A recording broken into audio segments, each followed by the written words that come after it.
कागल तालुक्यातील आणूर येथील शेतकरी अजित दानवडे यांनी जुलै महिन्यात 1 एकर क्षेत्रात 86-032 या ऊसाची लागण केली. सुरुवातीला ऊसाची वाढ जोमात झाली, मात्र भरणी केल्यानंतर ऊसाची वाढ खुंटली. ऊसाची वाढ खुंटल्याने दानवडे यांनी कृषी विभागातील अधिकाऱ्यांशी संपर्क साधला. त्यानंतर कोल्हापूर कृषी महाविद्यालयाचे कीटकशास्त्रज्ञ डॉक्टर अभयकुमार बागडे, करवीरचे उपविभागीय कृषी अधिकारी अरुण भिंगारदेवे यांनी या ऊस क्षेत्राला भेट देऊन पाहणी केली. यावेळी त्यांना ऊसाच्या मुळाशी खोड किडीचा प्रादुर्भाव झाल्याचं आढळून आलं. वातावरणातील बदलामुळे या नव्या खोड किडीचा प्रादुर्भाव होत असल्याचं निरीक्षण कृषी शास्त्रज्ञ अभयकुमार बागडे यांनी नोंदवलं.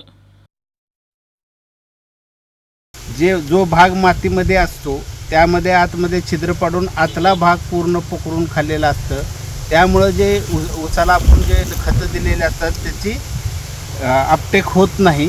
त्यामुळे त्या ऊसाची वाढ खुंटते व आपल्याला उत्पादनामध्ये भरपूर नुकसान होण्याची शक्यता आहे. या खोड किडीवरील नियंत्रणासाठी कामगंध सापळे, प्रकाश सापळे यासह दाणेदार कीटकनाशकांचा वापर करावा असं आवाहन बागडे यांनी केलंय.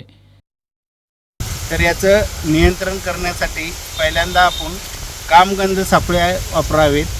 त्याचे एकरी 5 किंवा प्रकाश सापळे तयार करावे. जर आपल्या शेतामध्ये प्रादुर्भाव दिसला तर आपण इमिडाक्लोप्रिड प्लस फिप्रोनिल म्हणजे लॅसेंटा किंवा क्रोनेल्ट्रिनिपोल, कोरेझान किंवा हमल्या याचे नाळं मारून जर आपण आळवणी घेतली तर या किडीचा आपल्याला बंदोबस्त करता येतो.